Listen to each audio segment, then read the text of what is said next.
Right. Thank you to Ian Cameron, who's taking the time today to spend some time with us on the Fortis Impact Talks. We've been quiet for a while, busy with training and so on and so forth. But we've decided to launch a second series of the Impact Talks with a different viewpoint of crime in South Africa.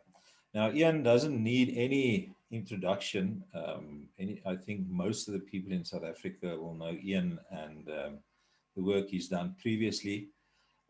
Since then, Ian has moved on to the private sector and he's still busy in security and in the agricultural sector specifically. But Ian is a man who has got a vast amount of experience and knowledge um, with regards to security, but from an from an above point of view. In other words, he's not an instructor per se. He's not a tactical reaction officer. He's none of those. But he's a man with security qualifications, and he spent a lot of time in all the upstairs meetings with all the people from various places in the world. So Ian is used to looking at safety and security from the top down, and I think with that in mind, Ian is a good person to give us a better view of what is the crime situation in South Africa currently, because I think, Ian, that people misunderstand what's really happening. If you look at it from your everyday point of view, me going to work, then I see a very, very small sliver of what's really happening. But if I speak to somebody like you, then I suddenly get an overall viewpoint of what's happening. So yeah, just on that, Ian, thanks and welcome, and hope we can have some good ideas running out here. Um, so if you don't mind just giving us sort of a background on what is your viewpoint on what is really the safety and security or crime situation in South Africa? What's really the issue there? What do you think is the bigger picture? 100%. Thanks, Dion, and thanks for the opportunity. I think in the last few years, things feel quite dark and gloomy to a lot of people in the country, and I often don't blame them because I think that the news that they hear feels like the situation is constantly escalating. And if we go and look at crime stats specifically, and you look at something like robbery with aggravated circumstances, it is definitely worrying to see the rate at which at which the problem is escalating. For several years now, it's been on the increase, and I think the reason why I use that as a general example before focusing on specifics is that it may contain many other crimes that could form part of robbery with aggravated circumstances, and it could include murder, theft, rape, and assault, and so on. The point I'm trying to make is that we find ourselves in an increasingly violent society in South Africa, and unfortunately, a lot of people are exposed to violence very early on in their lives in South Africa. And I think that's an important introduction to give, is that we can't compare to many other countries when it comes to violent crime or violence in society. And the reason is that youth in South Africa are confronted with violence very early on in their lives. I recall, and I've used the example several times before, but I recall spending time with a certain television channel's news cameraman at or after a murder scene that we attended together in a rural area just outside Gauteng. And I said to him, "You don't look fazed," and he seemed so nonchalant, so kind of, and it wasn't that he didn't care, but he just said to me, "But Ian, you expect me to be emotional, but." And I said to him, "But when was the first time you saw something like this?" And he said, "Well, I saw my first necklacing when I was 11 years old." And there are many children that are much younger. So you can't expect people in society to have the same levels of empathy, sympathy, the same level of understanding about how incredibly abnormal the situation is that we live in, if they don't understand the age at which people in South Africa are exposed to violence. So I think I'm just mentioning that as a brief introduction, because I think if we simply try and police the problem, I doubt that we'll find a sustainable solution. I think there could be small wins, but this is a bigger problem. This is a larger socioeconomic upbringing, historical issue that we need to look at or tend to try and find a sustainable solution. Definitely. Thank you for that. And I think it's very important what you said. I was discussing this very point with some people the other day. And I think one of the misconceptions is that the criminal that we are dealing with, having been exposed to violence from a very early age, is not scared of violence coming back at him. So people still think that I can be more violent than him, and that will stop him. But as you say, I think there's some deeper issues there. I always said, this is the part where I start getting all confused and dazed and hazed and not sure what to do, because this is so out of my depth. But I think this is an important discussion to have, and maybe this discussion needs to be had, much wider than you and me as well.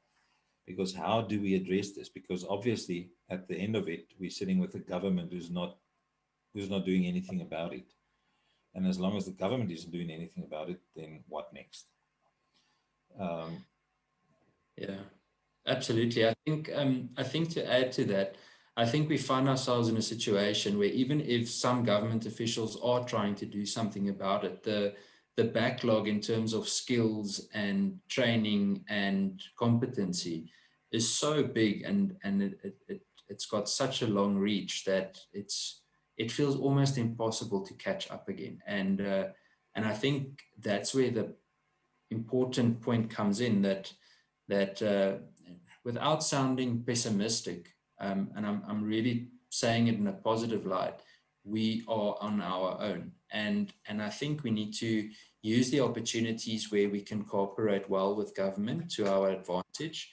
And in most cases, I must say that, for example, the police appreciate that. And in most cases, they are quite open to the idea of reasonable cooperation.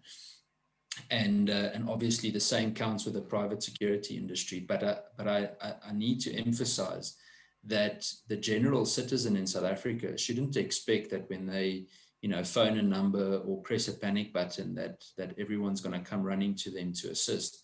And that's where the important point comes in, where that communities need to organize and arrange themselves. And I would like to use an example, because some people say, yeah, but how do you organize against very serious violent crime? And I'm not talking even about farm attacks. I'm not talking about rural type of issues. Let's talk about something that's got an even higher murder rate, something like gang violence in the Western Cape.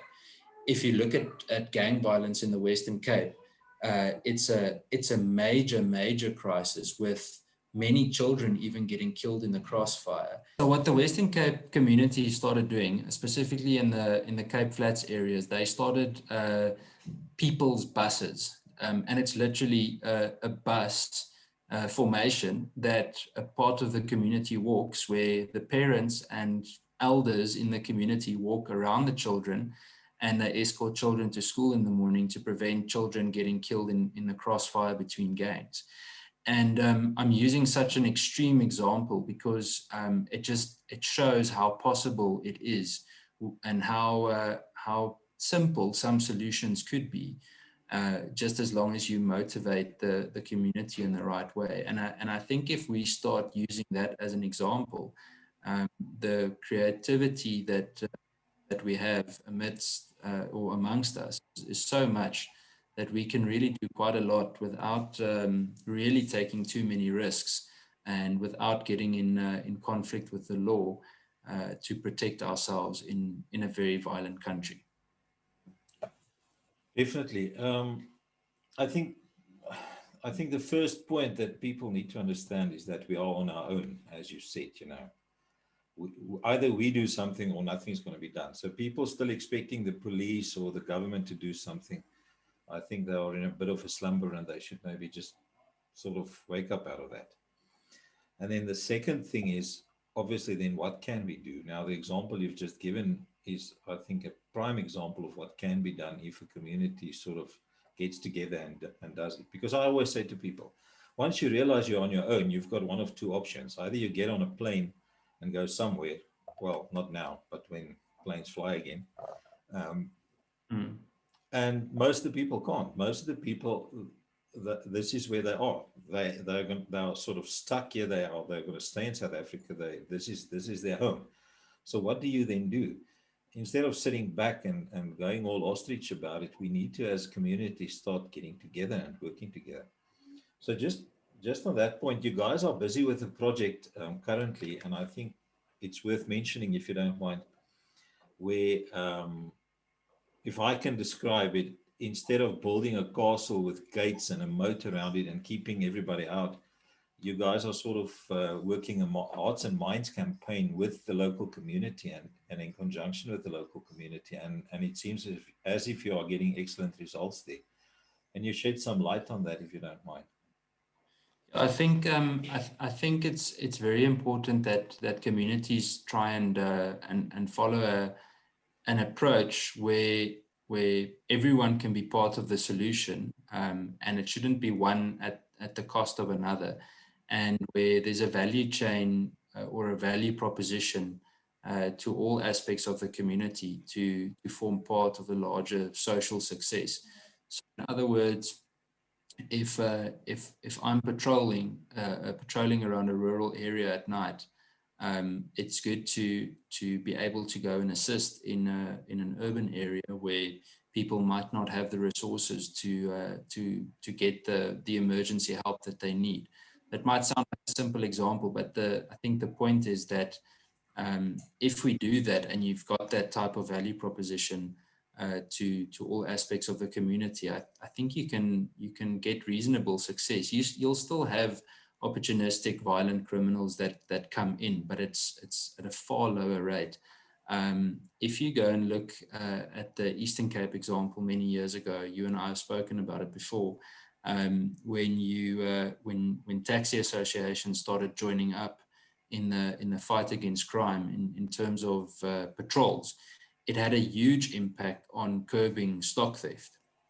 And just after the stock theft, it started stopping other urban crimes as well, or things that happened in town. And it just goes to show that if you've got the right stakeholders that complement each other in the things that they do, you can really gain a lot of success. So I think, in short, it is an option to build a fence or a wall, figuratively speaking, I guess literally and figuratively. But it would help if you've got a bit of a double strategy where you say that I'm willing to build a fence and the wall to safeguard myself. But it would be an advantage if I have got some sort of a value proposition to people outside of that wall. And once you do that, and it must be sincere, then usually that value proposition comes back to you, and it really reaps a lot of benefits. I like it. I like it. I mean, in a time where, couple it with COVID and lockdown and stuff, I think there's a blanket of despair hanging over the over the people of South Africa. We definitely need some hope and some positiveness, and I like what you're saying there. Just another point you mentioned earlier, and I'm not going to splash the book or anything, but you mentioned earlier about a book that was written about the overall crime situation in South Africa with regards to gangs and so forth. I always tend to tell people that it's very difficult to compare ourselves with a country like Australia, for instance. I mean, for anybody in Australia to pick up a phone and phone their police number, there's somebody's going to pick up. In South Africa, if I phone 10111, I might just as well not even phone it, because the chances of anybody picking up. So what do you say in what way is South Africa, let's say, unique with regards to crime? So I think first of all, if we take the social aspect, or the way or the types of people that we have in South Africa, if you take that out of it and you simply look at it geographically, I think South Africa is situated in a space in the world where it's kind of a gateway to the east and the west, and you've got this major influx of illicit goods and illicit resources and things that can flow down from the top of Africa, reaching from other places, like, for example, Asia. Something like the heroin trade is, a lot of heroin comes from poppy fields in Afghanistan, and it travels through parts of Africa. It goes, for example, to Tanzania or Zanzibar or Madagascar, and from there gets transported again to South Africa, and from there it can either be sold or transported somewhere else again. I think the uniqueness of South Africa is that we've got this reasonable part of the country that has a little bit of a first world feeling to it, and then you've really got the slum part of the country, where unfortunately you've literally got the majority of people living in pretty dire situations or dire areas throughout the provinces. And I think this also makes it unique. Now, a lot of people say, yeah, but crime happens because of poverty. It's not really the only excuse to be used. I think poverty might have an influence, but there are many other countries that are poor that don't have the same rates of violence that we see in South Africa. We can even just look at neighboring countries. Look at a place like Botswana. It's got a very strict government. It's got a far smaller population, but it's got a lot of unemployment, and still you don't see the same violence. You look at a place like Mozambique. Look at Angola, Zimbabwe even. And the example goes on, and I guess we need to compare apples with apples, but somewhere we need to have some variable that we can compare with South Africa. In terms of violence, I think the closest violent crime comparison that we have is to look at countries in South America, possibly a place like Mexico. A lot of the same types of crimes, very heavily organized crimes, and also opportunistic.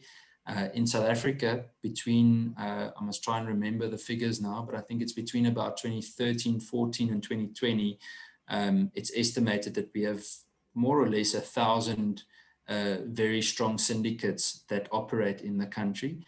And those are the figures that come from the police. Now, unfortunately, the South African Police Service don't have a very strong crime intelligence capability anymore. And therefore, that figure is probably very conservative and most likely lacking in accuracy. I think that number is much higher than what they say. So it gives you an idea.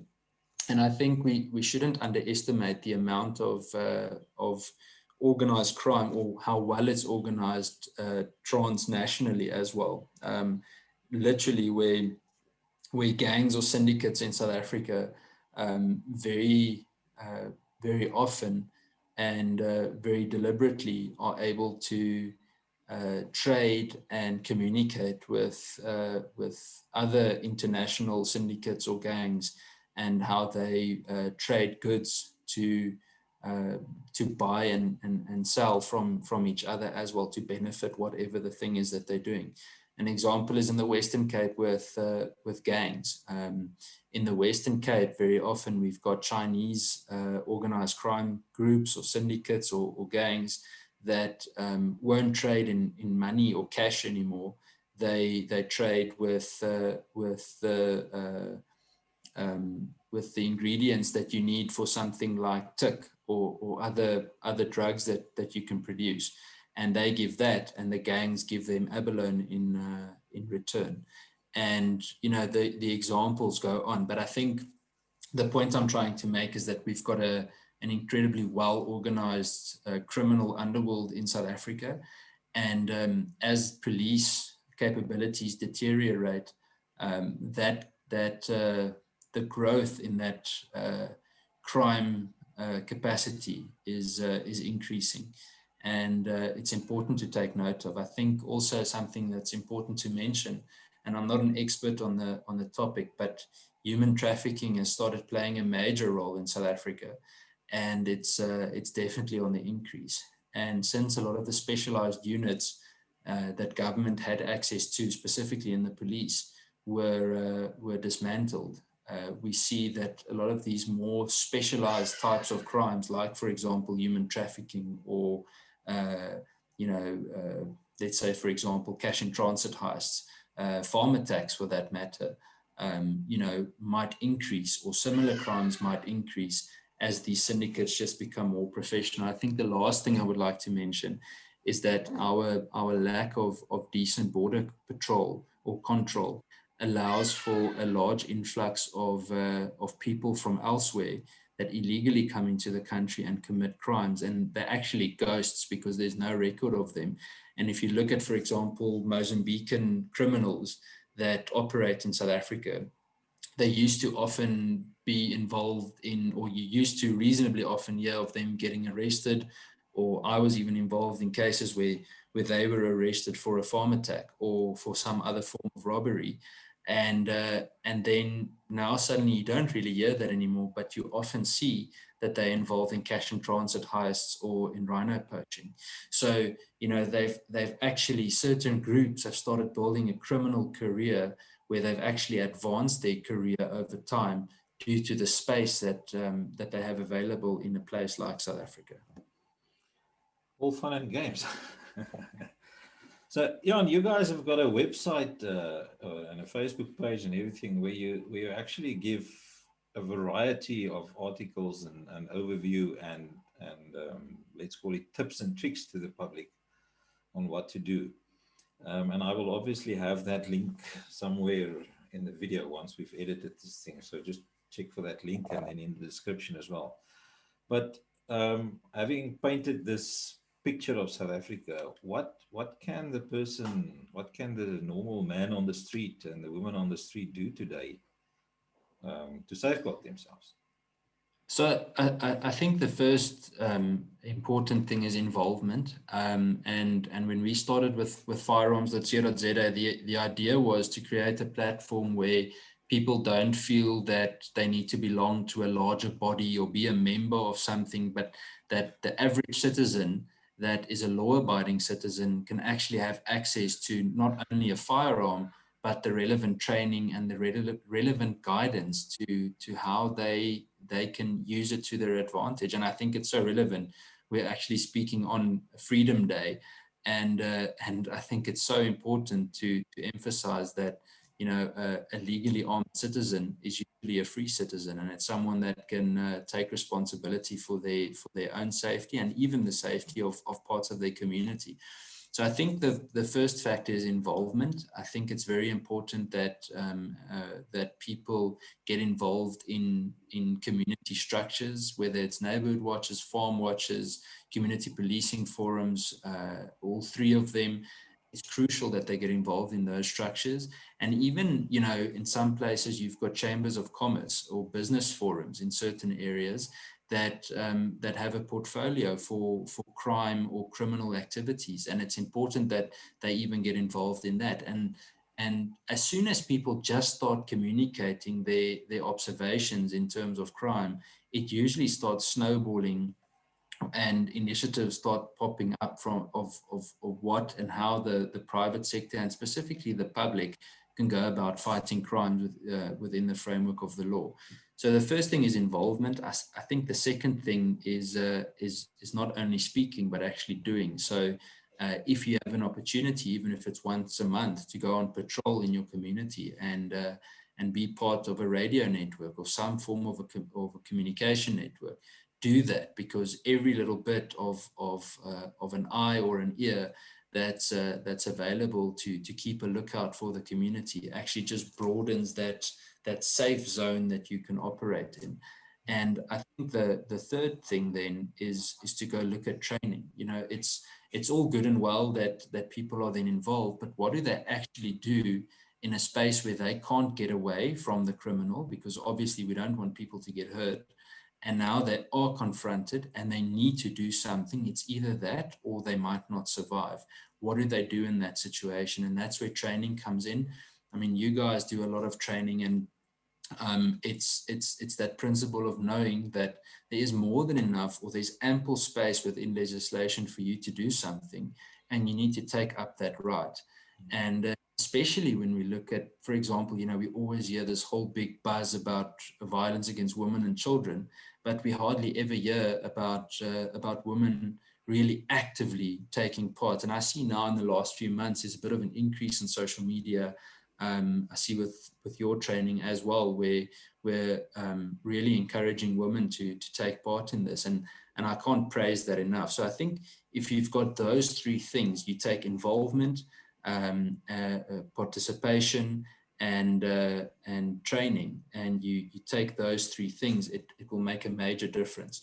There's something that we wrote a while ago, where we actually spoke about the idea of how what can you call it, the cycle of defense actually works. And it was a principle, and it's very short. I'm going to read it to you shortly, but it's a principle where we wanted to explain that you need to take accountability for your community. But before you can do that, you need to start taking responsibility for yourself as well. And it simply reads as follows. It says, if you can defend yourself, you can defend your family. If you can defend your family, you can defend your neighbors. And when neighbors defend each other, they defend their community. And I think that principle is very important, because then you're not only defending when it happens, you're also starting to spread a message of a community that is aware of their surroundings, they're situationally aware, and it actually creates the image of a community that's on the offense and not on the defense, without them even pulling a trigger. And that's how you have a well-organized community. And I'm making it sound very simple and easy. I think it is reasonably simple, but it's very hard work. And I think if you combine those things, you've got no choice but to, or no other option but to have success. You should know about the hard work part. You've been doing that for for very long now, trying to get communities in. I think that's about it for now. I would love to have another discussion with you in the future where we can maybe build on this, if you don't mind. So just to recap, people need to understand that, we are in dire straits. South Africa is crime infested, and it's not getting better. Unfortunately, it is getting worse with government, until government starts getting involved. And I think each one of us has got a duty there as well. We need to stand up and speak up and point out. If they're not doing their work, we need to point out. We need to start making better choices. And then the responsibility back to the people. Sorry, go ahead.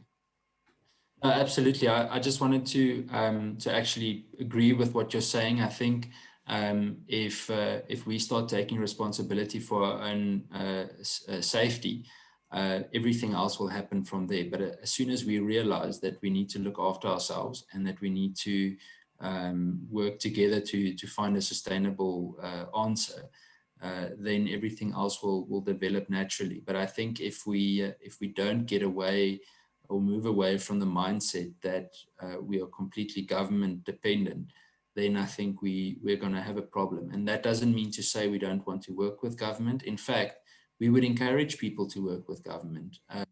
We would encourage people to look at ways where they can support government. But your safety shouldn't solely depend on government. And unfortunately, the track record speaks for itself. You need to be able to defend yourself. And as I said, once you do that and it starts escalating to a point where neighbors can defend each other, then communities will start becoming safer. And I think that's the direction we need to move in. Excellent. So please visit firearms.co.za. There's a ton of articles there that you can read through. There's a lot of information. You've got the contact details of the guys on there. You can ask them questions if you want to know them, or want answers on that. They are more than willing to assist and help and guide you. But yes, get trained, get armed, and get involved in your community. Jan, thank you for your time on Freedom Day, taking time out from your family and spending some time with us. I really do appreciate it. Thank you, Dion. I appreciate it. Have a wonderful day.